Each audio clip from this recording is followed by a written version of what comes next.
우리 갈라디아서 1장 1절에서 10절까지 말씀입니다. 제가 먼저 읽고 우리 교독에서 읽도록 하겠습니다. 사람들에게서 난 것도 아니요 사람으로 말미암은 것도 아니요 오직 예수 그리스도와 그를 죽은 자 가운데서 살리신 하나님 아버지로 말미암아 사도된 바울은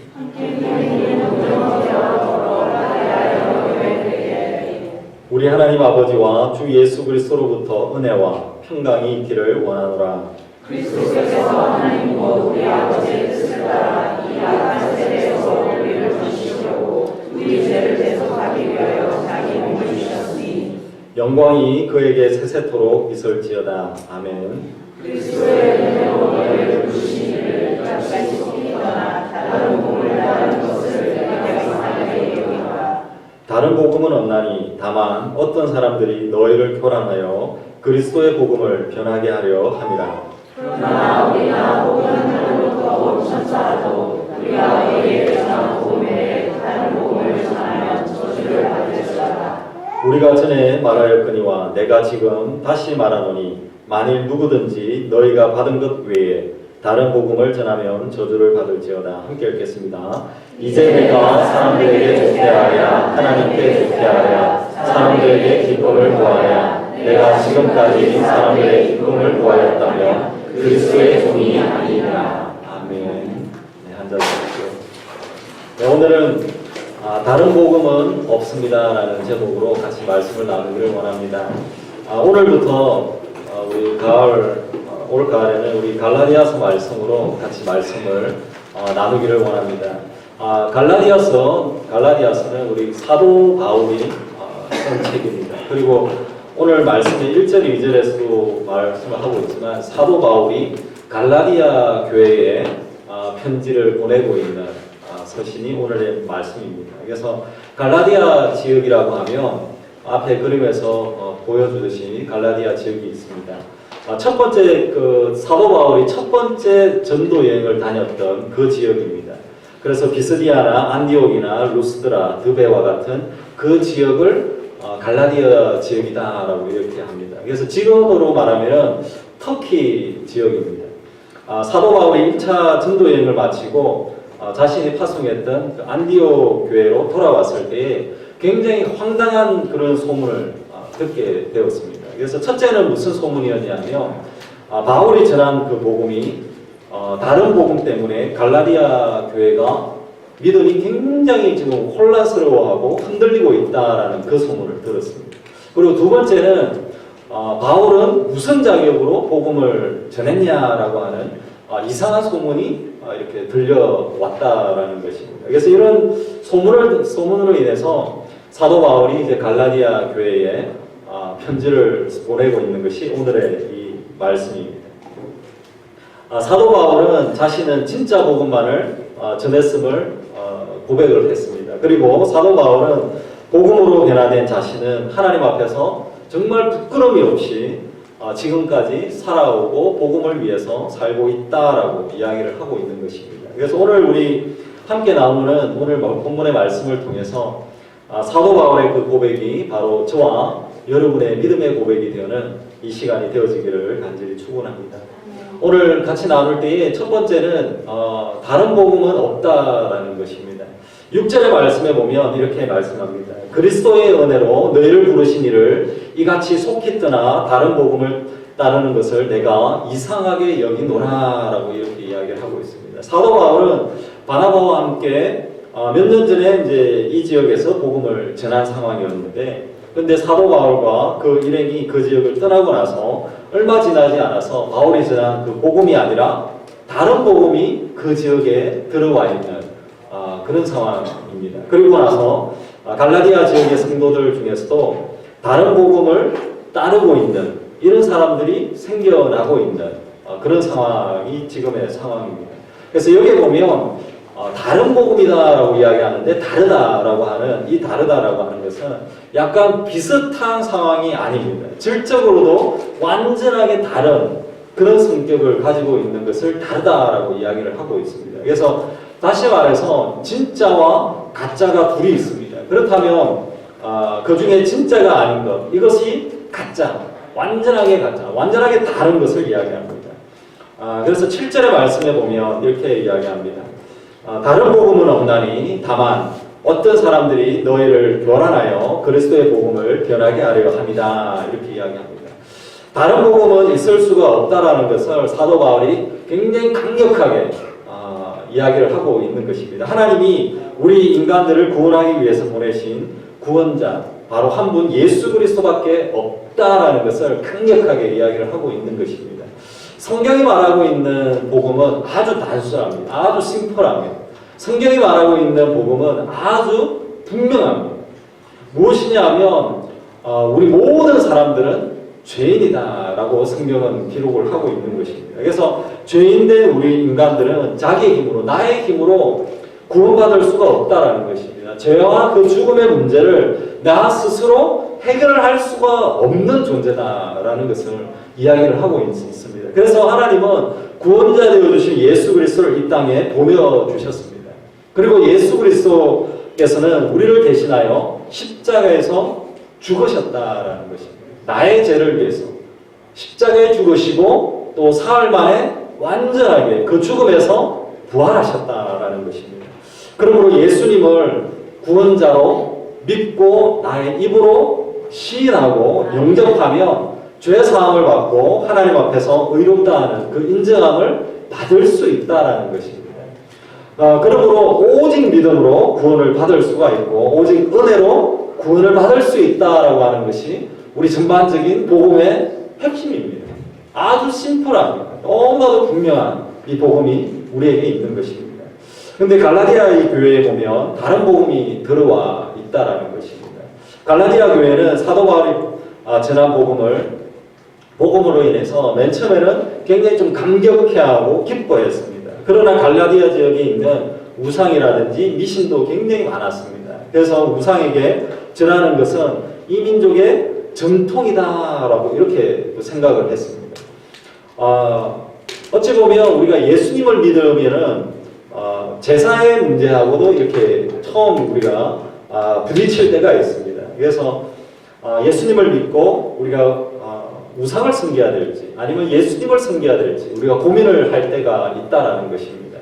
여기에 갈라디아 교회도 지금 이런 상황도 놓여져 있는 것입니다. 어떻게 해야 될지 굉장히 갈라디아 교회 성도들이 굉장히 고민을 하고 있는 것입니다. 그런데 최종적으로 결정을 한 것이 무엇인지 아십니까?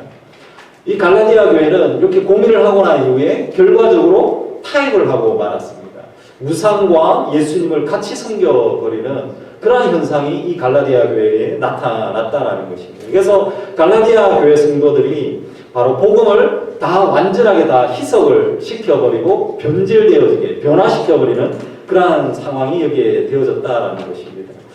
그리고 갈라디아의 교회에 율법을 지키고 또 할례를 받아야만이 진짜 하나님의 백성이 된다고 말하는 그런 사람의 부류가 또한 생겼다라는 것입니다. 그래서 이 말로 인해서 갈라디아 교회와 성도들이 또 믿음이 또 흔들리게 되어졌다라는 것입니다. 옛날부터 우리가 구원을 받아야 되고 또 하나님의 백성이 되어지는 그 표시라고 하면 할례였습니다.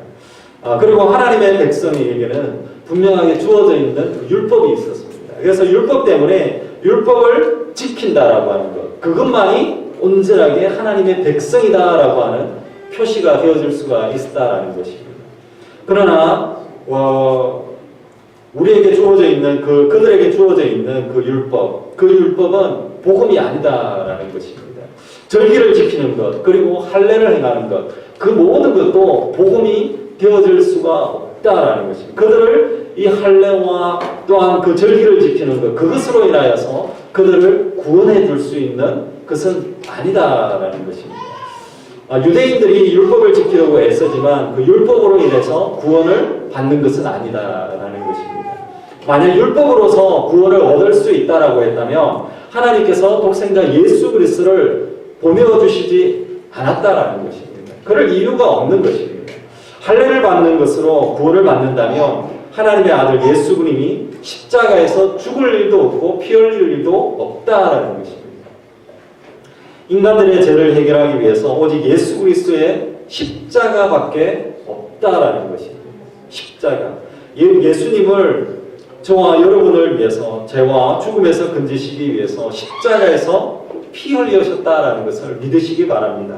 그러므로 우리는 예수님의 그 피로 인하여서 죄사함을 받은 자들이다라는 것입니다. 죽음을 이기고 부활하신 예수님만이 우리를 죽음과 심판에서 완전하게 구원으로 이끌 수 있는 유일한 길이다라는 것입니다. 오늘 본문의 7절의 말씀에 분명하게 말씀합니다. 다른 복음은 없나니 다만 어떤 사람들이 너희를 교란하여 그리스도의 복음을 변하게 하려 함이다 라고 말씀을 하고 있습니다. 사도 바울은 다른 복음으로 인해서 진짜 복음이 가려져 버렸다 이렇게 이야기를 하고 있습니다. 이렇게 변질되어진 복음이 갈라디아 성도들의 마음을 혼란스럽게 교란을 시키고 있다라는 것입니다. 복음에 다른 것이 이렇게 섞여져 버렸다라는 것입니다. 생명이 있어야 될 그 복음에 다른 것이 섞여져 있는 그런 상황입니다. 여러분 병원에 가면은 사람들을 살리기 위해서 한 번씩 수혈을 할 때가 있습니다. 피를 줄 때가 있습니다. 수혈을 할 때 그 피에 순수한 그 피에 다른 것을 섞는다라고 생각을 한번 해보시기 바랍니다. 우리 상상할 수 없습니다. 이 수혈을 통해서 순수한 피를 주면서 사람들을 살려야 되는데 거기에 다른 것이 섞여져 버리면 사람을 살릴 수가 없다라는 것입니다. 이와 마찬가지입니다. 사도 바울은 복음에 대해서 다른 복음이 절대로 없다라는 것입니다. 다른 복음은 구원을 얻을 수 있는 길이 없다라는 것을 강력하게 이야기를 하고 있다라는 것입니다. 복음을 전하는 것도 또한 타협한 적이 없다라고 이야기를 하고 있습니다. 사도 바울의 삶을 보면 복음을 전하면서 열심으로 복음을 전하는 삶을 살았습니다. 그런 가운데서 사도 바울은 어떤 삶을 살았습니까? 맞기도 했습니다. 그리고 감옥에 갇히기도 했습니다. 그리고 애매하게 고난을 당하는 그러한 삶을 살기도 했던 사람이 바로 사도 바울이었습니다. 사도 바울 자신의 그 삶이 어땠는지 고린도후서 11장 23절에서 27절까지 말씀해 보면 이렇게 말씀을 하고 있습니다. 제가 한번 읽어보겠습니다. 이것이 바로 사도 바울의 삶이었습니다. 그들이 그리스도의 일꾼이냐 정신없는 말을 하거니와 나는 더욱 그러하도다. 내가 수고를 넘치도록 하고 옥에 갇히기도 더 많이 하고 매도 수없이 맞고 여러 번 죽을 뻔하였으니 유대인들에게 40에서 하나 감한매를 5번 맞았으며 3번 태장으로 맞고 1번 돌로 맞고 3번 파선하고 일주야를 깊은 바다에서 지냈으며 그리고 26절과 27절입니다. 여러 번 여행하면서 강의 위험과 강도의 위험과 동족의 위험과 이방인의 위험과 시내의 위험과 또 광야의 위험과 바다의 위험과 거짓 형제 등의 위험을 당하고 또 수고하며 애쓰고 여러 번 자지도 못하고 줄이고 목마르고 여러 번 굶고 춥고 헐 벗었노라 이렇게 고백을 하고 있는 것입니다. 사도 바울은 복음을 전하는 것 그 이외에는 이 삶을 보면 복음을 전하는 것 그 이외에는 모든 것을 다 용서하고 다 용납을 하고 모든 것에 대해서 복음 이외에는 목소리를 내지 않았다라는 것입니다. 복음에만 열심으로 자신의 목소리를 내었다라고 이야기를 하고 있는 말씀이 이 말씀인 것입니다. 사도 바울은 내가 왜 돌을 맞아야 됩니까? 그리고 내가 왜 감옥에 갇혀야 됩니까? 그리고 유대인들 때문에 내 인생이 완전하게 망가졌습니다. 이렇게 이야기를 하지 않았다라는 것입니다. 다 그냥 끌어안은 것입니다. 거기에는 목소리를 내지 않았다라는 것입니다. 다 용서하고 다 용납하고 묵묵히 어떤 길을 갔습니까?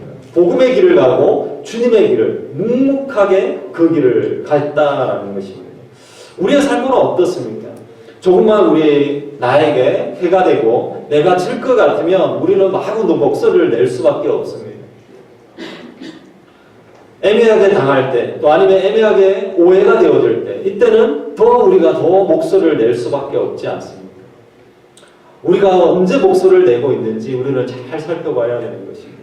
우리가 애매하게 당하고 고난을 당하고 그럴 때도 하나님은 분명하게 우리의 상황을 알고 있다는 것을 우리는 기억하기를 원합니다.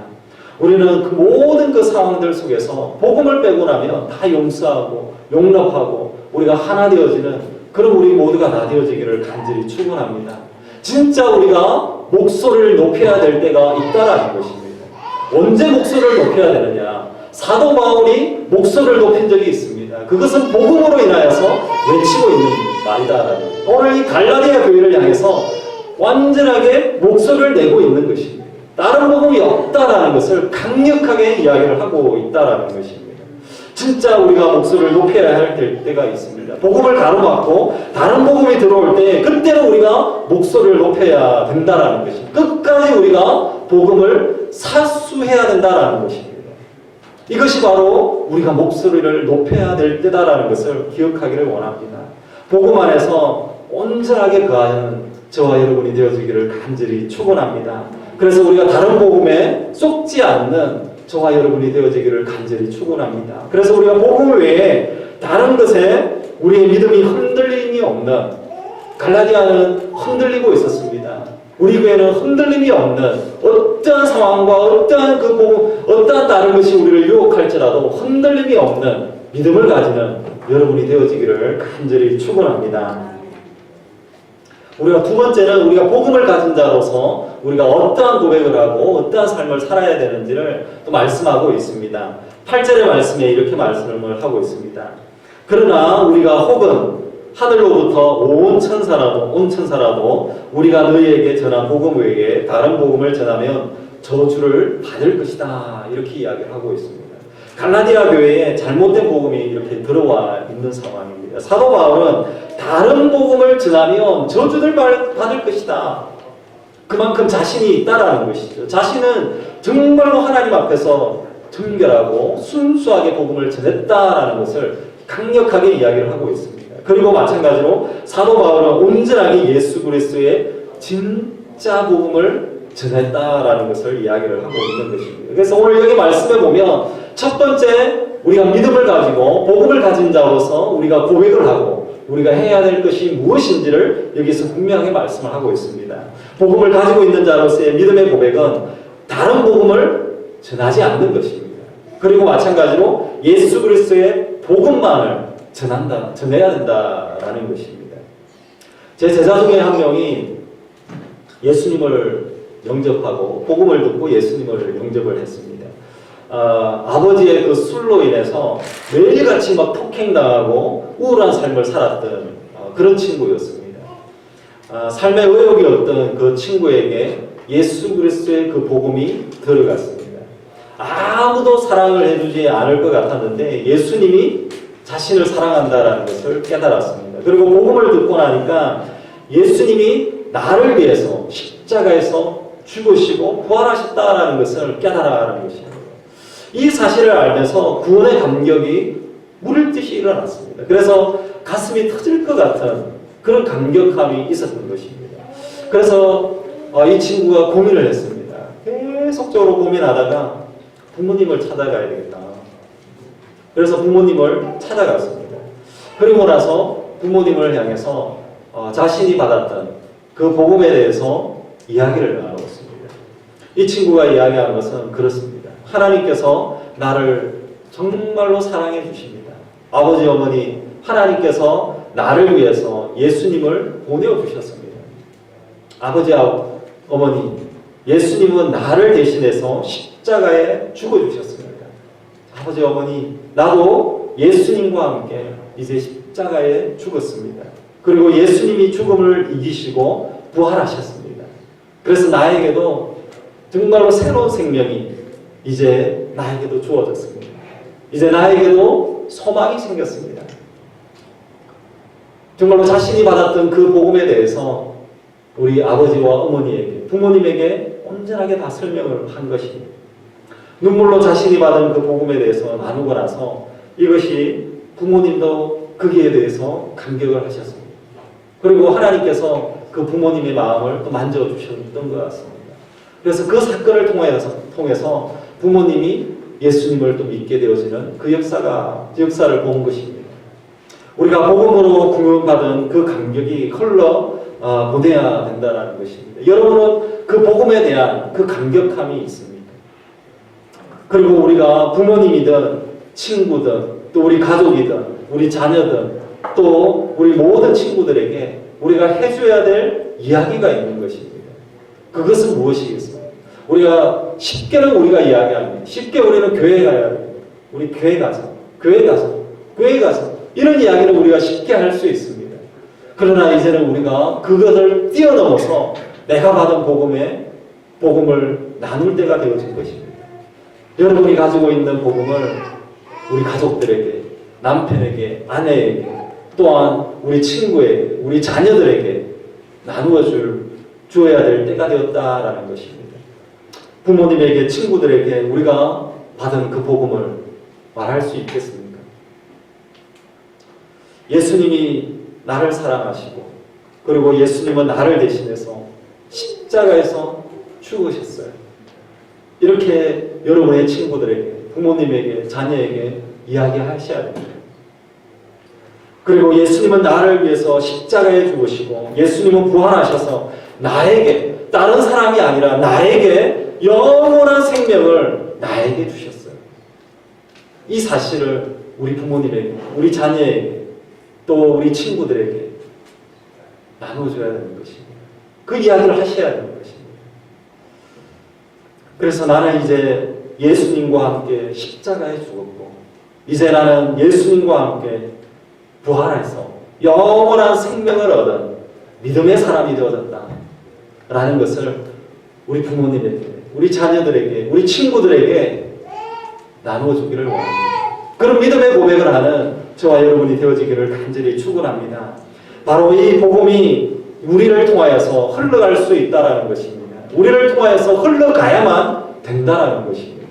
오늘 10절의 말씀에 보면 그래서 우리가 이 복음을 온전하게 흘러보내는 저와 여러분이 되어지기를 간절히 축원합니다. 우리 10절의 말씀에 보면 이렇게 또 말씀합니다. 이제 내가 사람들에게 좋게 하랴, 하나님께 좋게 하랴, 사람들에게 기쁨을 구하랴. 내가 지금까지 사람들의 기쁨을 구하였다면 그리스도의 종이 아니니라라고 말씀을 하고 있습니다. 이 말씀은 복음을 가지고 있는 자로서의 두 번째 우리 믿음의 고백을 해야 되는 것이 바로 이 10절의 믿음의 고백이다라고 할 수 있는 것입니다. 갈라디아 교회에 들어온 잘못된 복음의 소식의 그 특징은 분명했습니다. 사람들을 좋게 하고 사람들에게 기쁨을 주는 것이었다라는 것입니다. 오늘날에도 마찬가지입니다. 이 땅에도 구원의 메시지가 많이 왜곡되어져 있다라는 것입니다. 예수님 없이도 우리는 구원을 받을 수 있다라고 이야기하는 사람들이 있습니다. 예수님이 없이도 우리는 복된 삶을 살 수 있다라고 이야기도 하기도 합니다. 그리고 예수님이 없이도 우리는 잘 살 수 있다. 인생에 예수님이 없어도, 하나님이 없어도 우리 인생의 가치를 찾을 수 있다라고 이야기하는 사람들도 있다라는 것입니다. 그렇지가 않습니다. 사도 바울도 마찬가지입니다. 사도 바울도 이를 명확하게 반대하고 있다라는 것입니다. 왜냐하면 자기 자신은 그리스도의 종이기 때문이다라고 이야기하고 있습니다. 자신이 누구인지 분명한 정체성을 가지고 있다라는 것입니다. 여러분은 누구입니까? 여러분은 복음을 가지고 있는 자들입니까? 그리스도의 종이다라고 여러분은 고백할 수 있느냐라는 것입니다. 바로 오늘 여기에 보면 그렇기 때문에 사람을 좋게 기쁘게 하는 것이 위한 것이 아니라 하나님을 좋게 하고 기쁘시게 하기 위해서 자신은 복음을 전하고 있다라고 이야기를 하고 있는 것입니다. 이사야서 우리 30장 9절에서 7절, 10절까지 말씀해 보면 이렇게 말씀을 하고 있습니다. 제가 읽어보겠습니다. 대적이는 패역한 백성이요 거짓말하는 자식들이요 여호와의 법을 듣기 싫어하는 자식들이라. 그들이 선견자들에게 이르기를 선견하지 말라. 선지자들에게 이르기를 우리에게 바른 것을 보이지 말라. 우리에게 부드러운 말을 하라. 거짓된 것을 보이라. 이렇게 이야기하고 있는 것입니다. 이사야서 30장의 말씀을 보게 되면 하나님께서 이스라엘 백성들을 하나님의 자식들이라고 말씀하고 있는데 그러나 이들이 진짜 패역한 자식이다 라고 표현을 하고 있는 것입니다.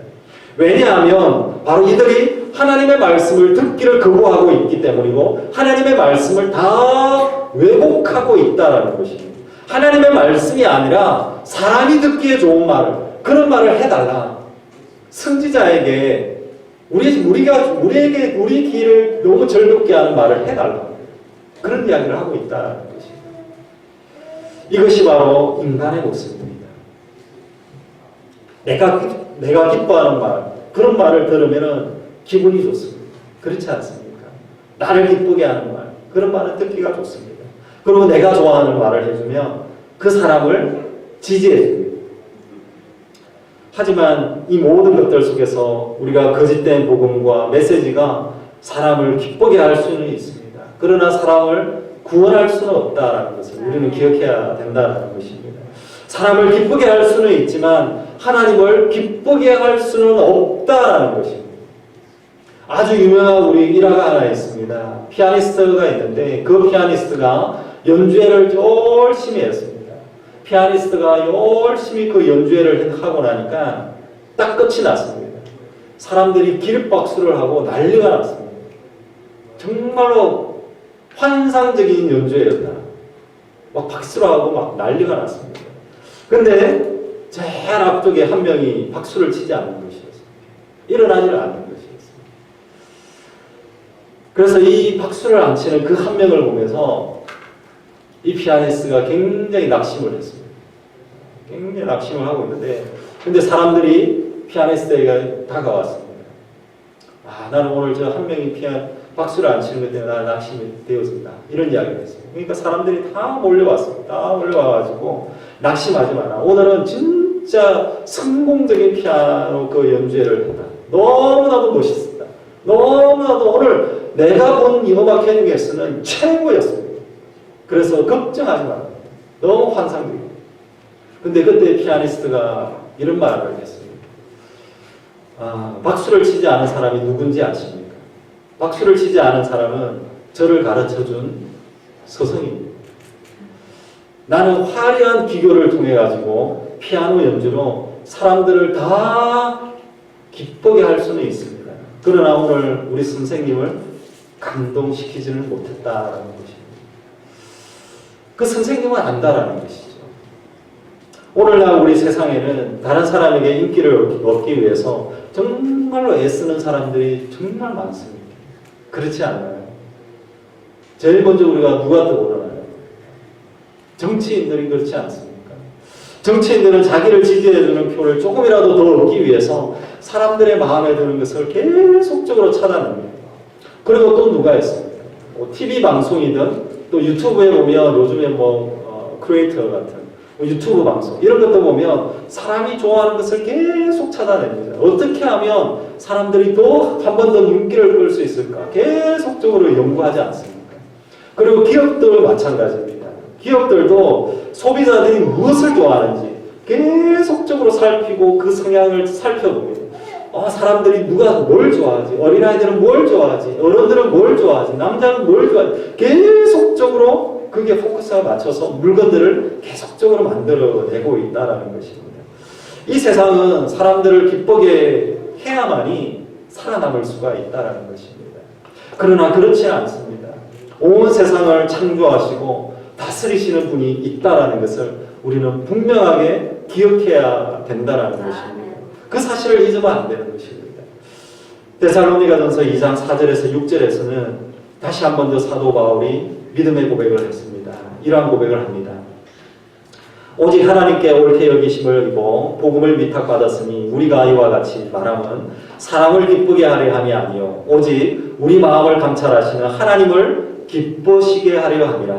너희도 알거니와 우리가 아무 때에도 아첨하는 말이나 탐심의 마탈을 쓰지 아니한 것을 하나님이 정은하시느니라. 또한 우리는 너희에게 쓰든지 다른 이에게 쓰든지 사람에게 쓰는 영광을 구하지 아니하였노라 라고 믿음의 고백을 한 것입니다. 사도 바울은 사람들에게 칭찬받고 영광을 받기 위해서 살아오지 않았습니다. 그리고 사람들에게 칭찬받고 영광받기 위해서 복음을 전하지 않았다라고 이야기를 하고 있는 것입니다.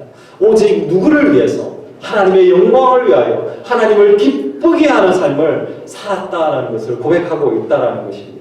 먹든지 마시든지 무엇을 하든지 하나님의 영광을 위해서 했다라는 그런 고백을 하고 있다라는 것입니다. 여러분 우리 기억해야 되는 것이 있습니다. 우리가 교회는 사람을 기쁘게 하기 위해서 만든 곳이 절대로 아니다라는 것을 우리는 기억해야 되는 것입니다. 교회는 하나님을 찬양하는 곳입니다. 하나님 앞에 나아가는 곳입니다. 이 교회는 하나님을 예배하는 곳이다라는 것입니다.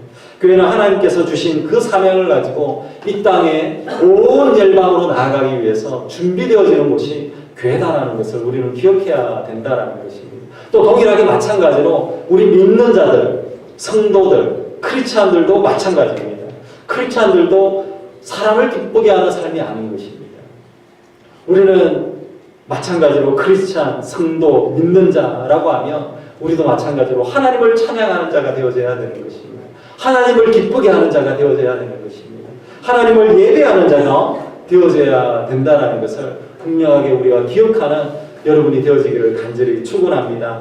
그래서 우리의 삶을 돌아볼 때에 여러분 사람을 위해서 살아가고 사람을 기쁘게 하는 그 삶을 살며 잠시 잠깐은 그 사람이 지지를 해줄 수도 있습니다. 그러나 끝까지 가지는 않는 것입니다.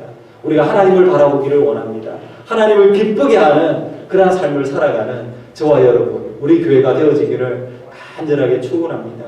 그래서 우리 모두가 다 정말로 순수한 복음을 가지고 살아가는 여러분이 되어지기를 간절히 축원하고, 동일하게 우리 교회도 마찬가지로 순수한 복음을 가지고 하나님을 기쁘게 하는 정말로 우리 귀한, 우리 복된 우리 소망침대교회가 되어지기를 간절히 축원합니다. 우리 같이 한번 오늘 여기 본문의 말씀을 놓고 우리 같이 한번 기도하기를 원합니다. 오늘 본문에 다른 복음은 없다라고 말씀을 했습니다. 예수 그리스도의 십자가의 은혜와 부활의 그 감격이 우리 안에 다시 한번 더 불듯이 일어날 수 있도록, 우리가 가지고 있는 이 복음이 온전하게 흔들림이 없도록 우리가 기도하기를 원합니다. 그리고 복음이 있는 자에게 분명하게 나타나야 될 현상이 두 가지가 있다라고 했습니다. 우리가 가지고 있는 이 복음을 온전하게 흘러보낼 수 있도록 하나님, 내가 가지고 있는 복음을 나의 가족들에게, 나의 형제자매들에게, 나의 이웃에게 온전하게 흘러보낼 수 있도록 우리가 같이 기도하기를 원합니다. 그리고 우리가 가지고 이 복음을 가지고 있는 자로서 사람을 기쁘게 하는 삶이 아니라 정말로 하나님을 기쁘게 하는 우리의 삶을 살아갈 수 있도록 우리가 같이 한번 기도하기를 원합니다. 같이 오늘 여기에 말씀을 놓고 우리 같이 한번 뜨겁게 우리 통성으로 같이 한번 기도하겠습니다. 사랑의 하나님,